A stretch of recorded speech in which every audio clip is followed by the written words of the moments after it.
Observar, meus irmãos, o ministério de Jesus.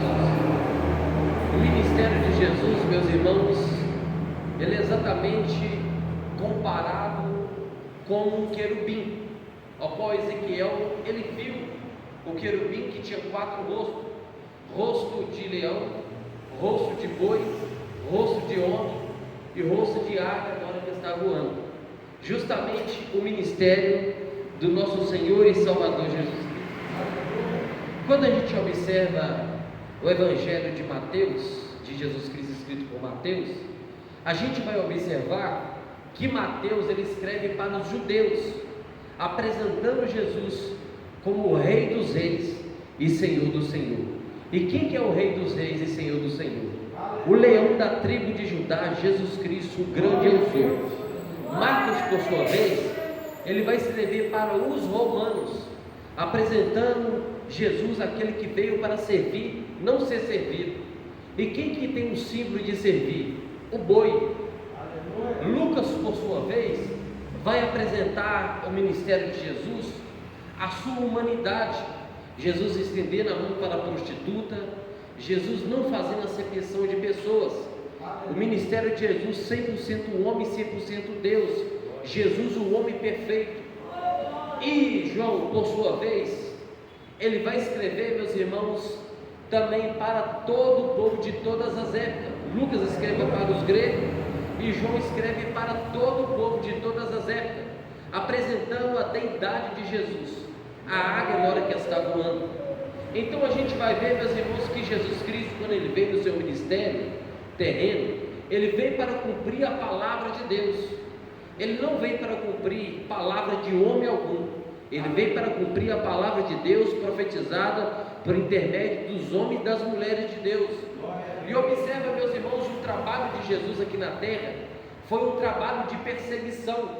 Jesus ele pregava, Jesus estendia a mão para a prostituta, Jesus curava cego, Jesus ele restaurava as pessoas leprosas. Mesmo assim, o ministério de Jesus foi uma grande perseguição. As pessoas não concordavam com o que Jesus ele pregava, porque nós sabemos, meus irmãos, que o Evangelho ele vai na contramão do mundo. O Evangelho, meus irmãos, não é a oba-oba como muitas pessoas pensam. O Evangelho, meus irmãos, ele vai na contramão do pecado, porque o pecado, meus irmãos, já está aí.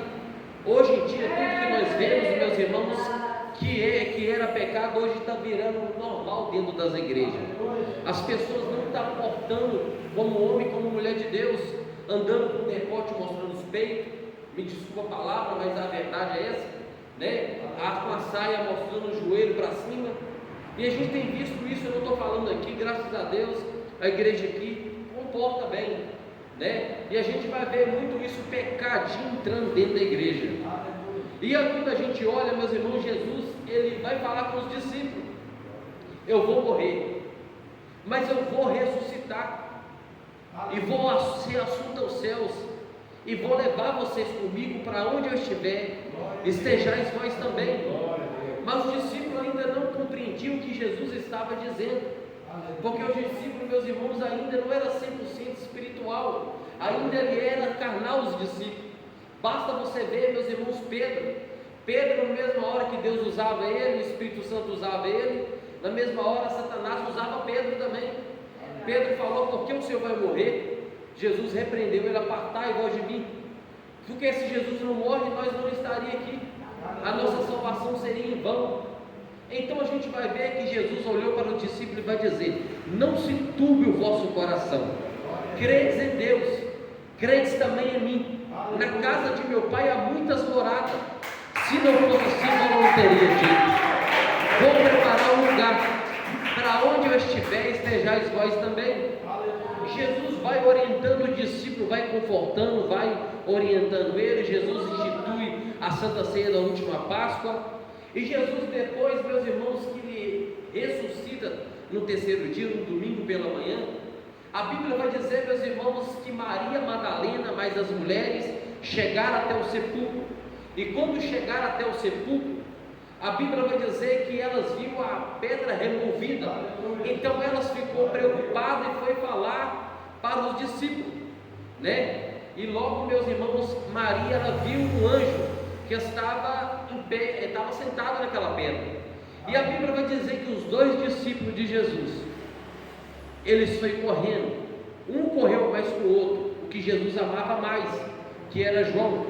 Correu, entrou dentro do sepulcro, viu, meus irmãos, o lençol jogado de lado, viu que o sepulcro estava vazio.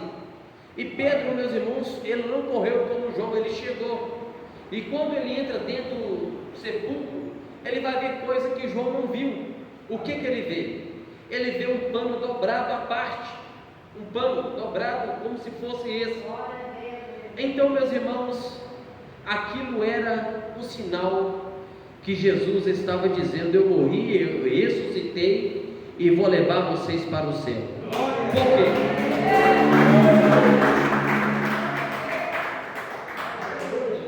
Quando você observa, você vai ver que quando o rei ele estava no grande banquete, ou almoçando, ou jantando na sua casa, a Bíblia vai dizer, a história vai dizer, melhor dizendo, que quando ele limpava a boca, alguém chamava ele, ou tinha um compromisso, ele limpava a boca e jogava o pano de qualquer jeito em cima da mesa, ele estava dizendo: pode tirar a comida, porque eu não vou voltar, pode recolher comida. Ele está falando com as empregadas dele.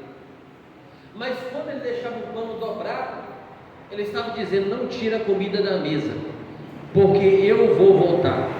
Jesus está dizendo aqui essa noite: a comida está aqui, nós estamos pregando a palavra. Enquanto, meus irmãos, ele não voltar, a comida será servida, e quem gostar coma muito, quem não gostar coma pouco. Aleluia! Jesus, quando ele ressuscita, ele vai dizer para os discípulos, Marcos 16:15: ide por todo mundo e pregar o evangelho a toda criatura. Aquele que crê e for batizado será salvo, aquele que não crer será condenado. Então, meus irmãos, o discípulo Pedro, que era considerado a primeira igreja primitiva, ele estava pregando só em Jerusalém e na cidade circunvizinha. Ele não estava pregando, meus irmãos, ainda nos confins, nos outros países. E era necessário que a palavra de Deus percorresse toda a terra, como Jesus ele deixou. Então a Bíblia vai dizer que um certo homem chamado Saulo, nome hebraico, nome judeu, Saulo, Paulo é nome romano. Saulo, meus irmãos, ele estava à beira do caminho, pegando carta em Damasco para perseguir aqueles que estavam à beira do caminho.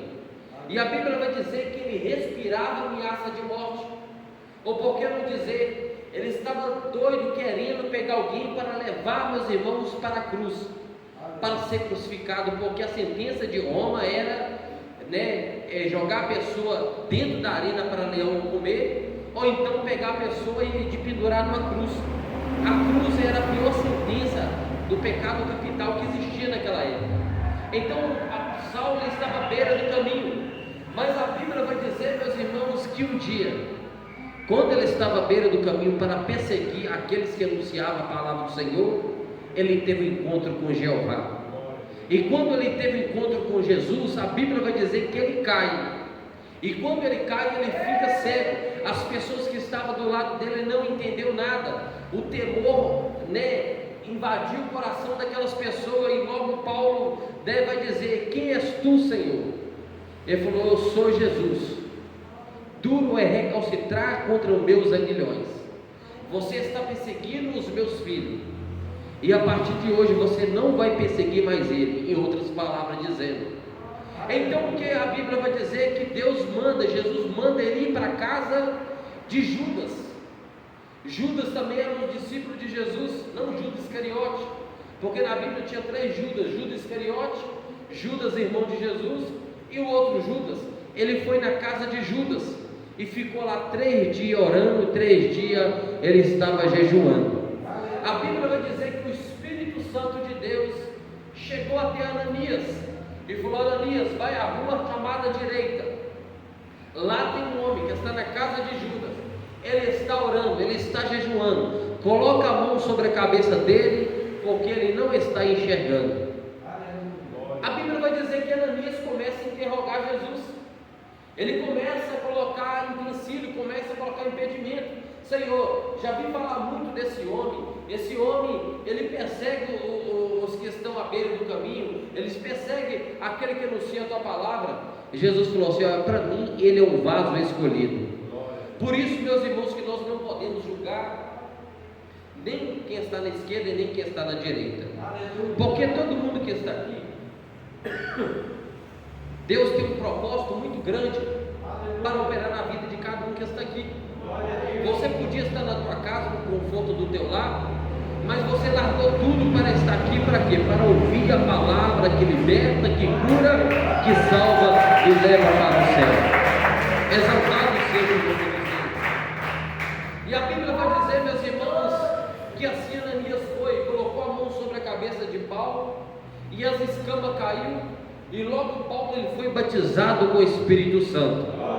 E agora a Bíblia vai dizer, meus irmãos, que Paulo entra dentro da cidade e começa a pregar, e as pessoas não confiavam muito em Paulo. Por quê? Porque Paulo ele era, meus irmãos, um homem perseguidor. As pessoas não confiavam muito nele, porque antes ele era um perseguidor. E tem muitos crentes, meus irmãos, que é batizado, passou pelas águas, né? Tem um nome no rol de livro da igreja, de membro, mas ainda, meus irmãos, persegue quem está dentro da igreja. Precisa de uma libertação, precisa ainda de ser transformado o seu caráter, porque ainda não foi transformado, ainda ele não viu a glória de Deus, ainda ele não sentiu a presença de Deus. Porque quando a pessoa sente a presença de Deus, não fica de conversinha fiada, não fica de falatórios inúteis, como está escrito em 2 Timóteo capítulo 2 em diante. A gente vai observar, tem muitos crentes desse jeito, e a obra não cresce porque as pessoas, quando vêm da igreja, as pessoas vêm para a igreja, as pessoas que não é crente, eles esperam em quem? Eles esperam nos obreiros, esperam em mim, esperam no pastor Roberto. E nós temos que fazer, meus irmãos, tudo para que as pessoas venham espelhar em nós. Porque, meus irmãos, a Bíblia vai dizer que o Espírito Santo reflete no nosso rosto. E tem pessoas que a gente olha para o rosto dela, o que reflete a ira. O que reflete, meus irmãos, não é o Espírito Santo. O Espírito Santo é manso. O Espírito Santo, meus irmãos, é humilde. O Espírito Santo, meus irmãos, ele é diferente. Quando a pessoa tem o Espírito Santo, a pessoa até para conversar ela é humilde, até para falar com a gente ela sabe como falar. A pessoa tem o Espírito Santo, e isso é evidência do Espírito Santo na vida do homem e da mulher de Deus. Não é pessoas ignorantes, pessoas soberbas, não. E a Bíblia vai dizer, meus irmãos, que a perseguição agora está contra Paulo. Os discípulos, o que os discípulos fez? Colocou Paulo num cesto, desceu pela janela para que o apóstolo Paulo fosse embora dali, porque a perseguição estava tanto contra a vida de Paulo, que Paulo ele estava, meus irmãos, prestes a ser morto pelos judeus ali. Então a gente vai observar, meus irmãos, que quando leva ele até Paulo, não a Bíblia, mas a história vai dizer que até Pedro não teve muita confiança em Paulo. Paulo, meus irmãos, era um homem poliglota, sabia mais de 2 ou 3 idiomas. Era um homem que estudou no pé de Gamaliel, doutor Gamaliel, um homem que conhecia o Pentateuco de cabo a rabo. Ele sabia 613 leis, ele sabia a Torá, ele conhecia a Bíblia toda. Mas um homem ainda que não teve encontro com Cristo. Não adianta, meus irmãos, eu conhecer a Bíblia de Gênesis e Apocalipse, se ainda a transformação não entrou dentro da minha vida. Não adianta. Eu falei uma vez aqui que eu já li a Bíblia de Gênesis e Apocalipse, que eu lembro, foi mais de 7 vezes que eu li a Bíblia. Mas se eu não portar como está escrito na Bíblia, se eu não obedecer os mandamentos do Senhor, tudo isso é em vão. Satanás, ele conhece a Bíblia mais do que todos, porque ele estava lá no céu, ele conheceu como é o céu. Por isso que ele não quer que ninguém entre no céu. Ele sabe como o céu é. Você acha que ele quer que você vá no céu, que eu vou no céu? Não. Ele luta 24, 48 horas tentando impedir a minha salvação e a tua salvação. E através de coisas pequenas, muitas pessoas vão perder a salvação. Através de coisas mínimas, pessoas acham, meus irmãos, que pecar pecado é só pecado de adultério. Todo pecado, meus irmãos, é pecado para Deus. Todo pecado, eu sei que tem pecado que é mais grave, mas pecadinho, pecadão, tudo é pecado para Deus. E se nós não andar conforme a palavra de Deus, não adianta. Não adianta eu ter o nome de crente, não adianta eu ter o cargo de obreiro na igreja, né? Como obreiro eu prego na igreja. Não adianta, meus irmãos, eu ser um obreiro de valor, né? Que eu posso falar que eu sou obreiro de valor, sendo que eu não obedeço a palavra de Deus, sendo que não tenho a humildade no meu coração, não adianta. E a Bíblia vai dizer, meus irmãos, que o caráter de Paulo foi transformado radicalmente. A Bíblia vai dizer que ele ficou 13 a 14 anos fora. Paulo vai escrever, não se me falha a memória, lá em Gálatas. Ele vai ficar costurando tenda. Mas a Bíblia vai dizer que estava em reunião. E estava ali, meus irmãos, os discípulos, os apóstolos. E a Bíblia vai dizer que o Espírito Santo veio e falou: separa para mim Paulo e Barnabé para a viagem missionária. Ali, meus irmãos, agora começou as igrejas a ser implantadas nos continentes. A Bíblia vai dizer que Paulo ele estava, meus irmãos, ansioso de levar a palavra do Senhor na Ásia, mas o Espírito de Deus, o Espírito de Jesus impediu dele ir. Ele queria para outro lugar, mas o Espírito Santo de Deus impediu dele ir. Porque tem muitos lugares que nós queremos ir, mas nós temos que perguntar se é de Deus ou se não é de Deus. Tem muitos lugares que nós queremos pregar, tem muitas casas que nós queremos ir, mas nós temos que perguntar para Deus se é de Deus ou não é, se nós vamos. Sabe por quê, meus irmãos? Porque às vezes Deus não tem aquele plano ainda para aquela pessoa, né? Deus ainda está transformando o coração daquela pessoa. E a Bíblia vai dizer que Paulo ele estava de noite na sua casa. Aleluia.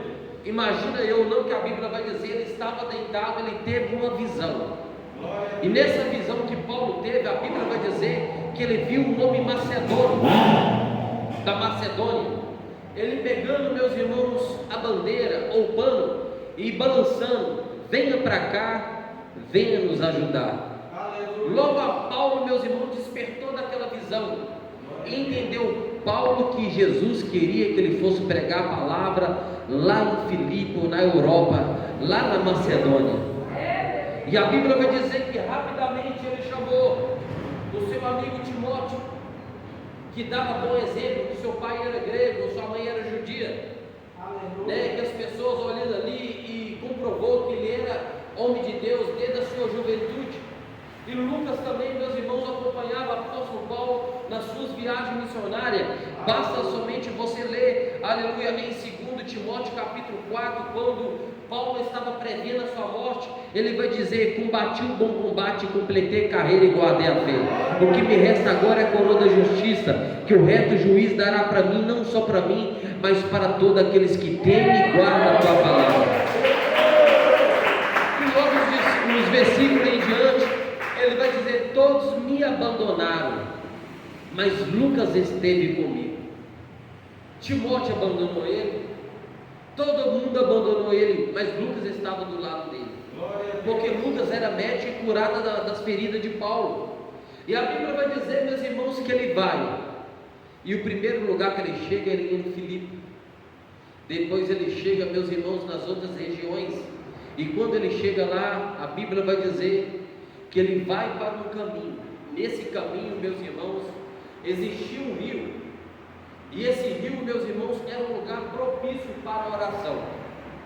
Entendendo você que a oração é um caminho, e nesse caminho da oração, meus irmãos, há um rio, e esse rio é o Espírito Santo, que toda vez que eu oro, toda vez que você ora, nós é transformado, nós é emergido pelas águas do Espírito Santo de Deus.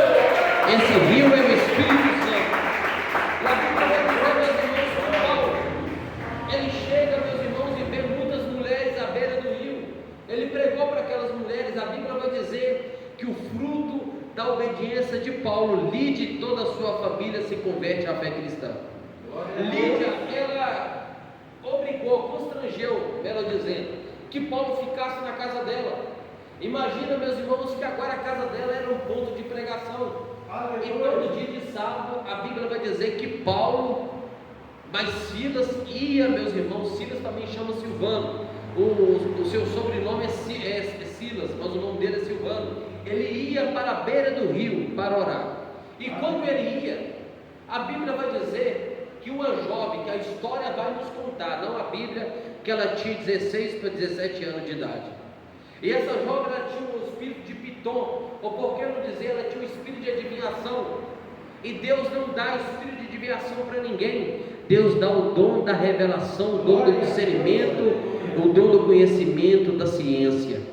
Por isso que em Daniel 2:22 vai dizer: Ele revela o profundo, oculto e escondido. Ele sabe que está em treva e com Ele mora a luz. Ele conhece a minha vida e Ele conhece a tua vida. O pastor às vezes não conhece a tua vida, mas Deus, Ele conhece o teu pensamento, Ele conhece a tua vida, Ele conhece o teu entrar, Ele conhece o teu sair. A Bíblia vai contar, meus irmãos, que ele estava indo, toda vez aquela jovem falava: esse é Paulo e esse é Silas, e eles anunciam, e eles são servos do Deus Altíssimo. Toda vez ela falava, e aquela jovem, a história vai dizer que ela era muito magra, ela tinha uns 16, 17 quilos. O historiador vai dizer, eu não me falo a memória se é o historiador Heródoto, eu não sei se é o Flávio José, eu esqueci qual historiador que fala isso aí. Então a história vai dizer que ela era escravizada, porque ela, adivinhando, ela dava muito lucro aos seus senhores. Quando fala seus senhores, não é só um, eram vários. Imagina que ela adivinhava de manhã, ela adivinhava à tarde, adivinhava à noite. Então aquelas pessoas ganhavam muito dinheiro. É a mesma coisa desse cigano que está aí em Betim. Acabou esse cigano, mas em BH tem muito dele. Pega sua mão para ler, ainda fala: eu vou ler sua mão, você me dá 10 reais. Eles cobram para ler a mão. Mesma coisa dessas mulheres aí da carta de Búzios, da Aroco. Você vai lá e ela quer falar sobre o seu futuro. A maioria das vezes, meus irmãos, eles podem até falar a verdade, porque essa jovem, ela falou a verdade. Esse é Paulo e esse é Silas, eles são servos do Deus Altíssimo. O diabo também ele conhece. O diabo, ele não sabe, meus irmãos, prever o futuro, porque ele não é onisciente, ele não é onipresente. Apesar que ele é muito rápido, a história de Jó vai dizer que quando os filhos de Deus, que falam-se os anjos, se apresentou diante de Deus, a Bíblia vai dizer que quando Deus fala: da onde você vem, para onde você vai ver a rapidez desse bicho. Ele fala: eu vim de rodear a terra e passear por ela. Ele não é onisciente não, ele não é onipresente, mas ele, mesmo a hora que ele está aqui, é coisa rápida, questão de minuto, ele está lá em outro país. A Bíblia fala que ele fica, meus irmãos, ao nosso derredor, rugindo como um leão, para quem possa tragar. Mas no Salmo 34, versículo 7 vai dizer: Malaquiavé, o anjo do Senhor acampa ao redor daqueles que o temem, livra e guarda de todo mal.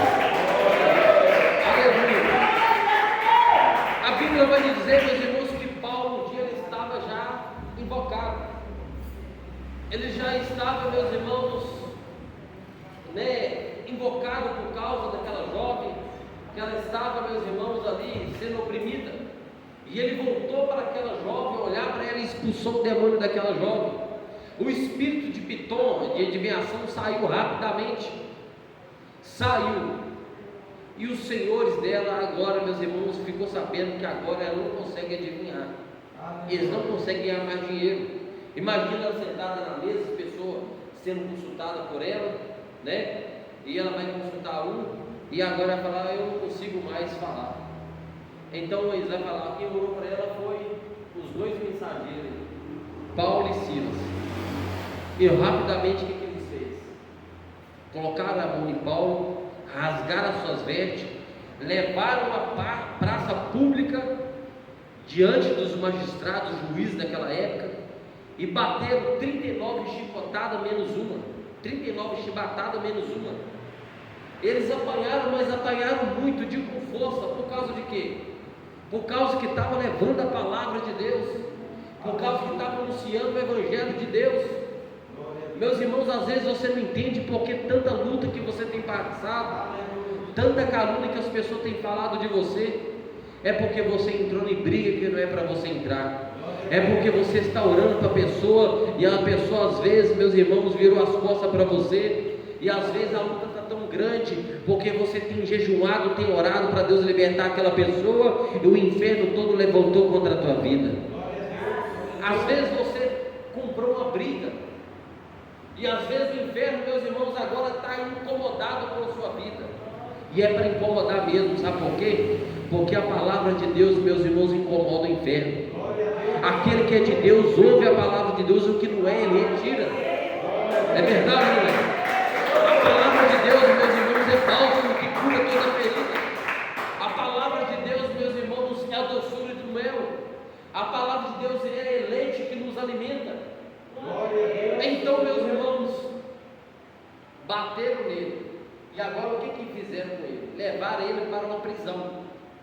E a história vai dizer na Bíblia que nessa prisão, a masmorra ou a solitária, podemos assim dizer, ficava no final do corredor. Tinha várias cenas, de um lado e do outro, e ficava lá no final do corredor. Para os irmãos saber o que é uma solitária, é quando um preso ele apronta, ele faz uma rebelião, ou apronta alguma coisa, eles pegam aquele preso e levam lá para a solitária, para ele ficar lá no escuro. Ele só vai comer e vai beber, não vai ver a luz do sol, vai ficar só no escuro. Isso que é uma solitária. Mas só que Paulo e Silas, ele foi preso 2 vezes. Se a gente for olhar na Bíblia, eles prenderam a mão e o pé de Paulo no tronco, e ainda estava preso na masmorra. Imagina agora ele preso, meus irmãos, por causa de quê? Porque anunciou a palavra do Senhor, anunciou o Evangelho. A perseguição foi tão grande porque ele pregou a verdade. Isso que acontece. A perseguição começa a vir quando você começa a falar a verdade. As coisas é descoberto, o pecado ele começa, meus irmãos, a sair, e o inimigo ele tenta levantar contra. É verdade ou não é? E a Bíblia vai dizer que Paulo e Silas, perto da meia-noite, eles começaram a orar. Eles começaram a cantar. Imagina aqueles outros presos, falaram: esses dois estão doidos, apanhou, está todo machucado, cheio de ferida, ainda está adorando, está louvando. Meus irmãos, é no momento mais difícil da tua vida que você tem que glorificar o nome do Senhor. Não é só na doença, é no momento mais difícil que você tem que levantar a mão e falar: Senhor, muito obrigado. É no momento mais difícil. Então, meus irmãos, eles começaram a orar. À meia-noite, quando eu olho a Bíblia Sagrada falando sobre a meia-noite, há vários exemplos que a Bíblia fala sobre meia-noite. O primeiro dele fala, meus irmãos, que à meia-noite o noivo veio e achou, meus irmãos, a noiva adormecida. Achou 5 noivas, tinha azeite, mas 5 noivas estavam, meus irmãos, sem azeite nas suas lamparinas. Eu sei que o sono, meus irmãos, vem para as 10 virgens, as virgens, melhor dizendo, a noiva das virgens, mas 5 eram prudentes e 5 eram loucas, e ela estava dormindo. Meus irmãos, a dormência às vezes não é pecado. É pecado você não carregar azeite. Se você não tiver azeite, pede a Deus que Ele vai te dar. À meia-noite se ouve o clamor do noivo. À meia-noite a Bíblia vai dizer que Sansão, ele pegou as portas de Gaza. A Gaza, os irmãos veem ali, que é do lado de Israel. Ele foi até lá, que ele ficou invocado, né, com os filisteus. Ele pegou as portas de Gaza, arrancou e jogou no monte. E aquelas portas, a história vai dizer que tinha mais de 2 toneladas. À meia-noite, Boaz descobriu que Ruth tinha descobrido os seus pés. À meia-noite, Eliú, um dos amigos de Jó tinha 4 amigos, 3 amigos estavam apontando os defeitos de Jó, mas Eliú, ele repreende Jó e repreende também os 3 amigos de Jó. A Bíblia vai dizer que Eliú, ele fala que à meia-noite os povos se levantam para glorificar e exaltar o nome santo do Senhor.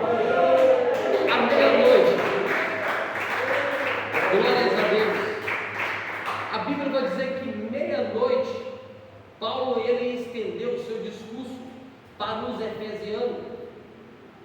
Então, meus irmãos, a meia-noite traz muitas lições para a nossa vida, porque a meia-noite é término de um ciclo e começa outro ciclo. Por isso que a Bíblia vai dizer: o choro pode durar uma noite, mas a alegria vem no amanhecer. Aleluia, Jesus.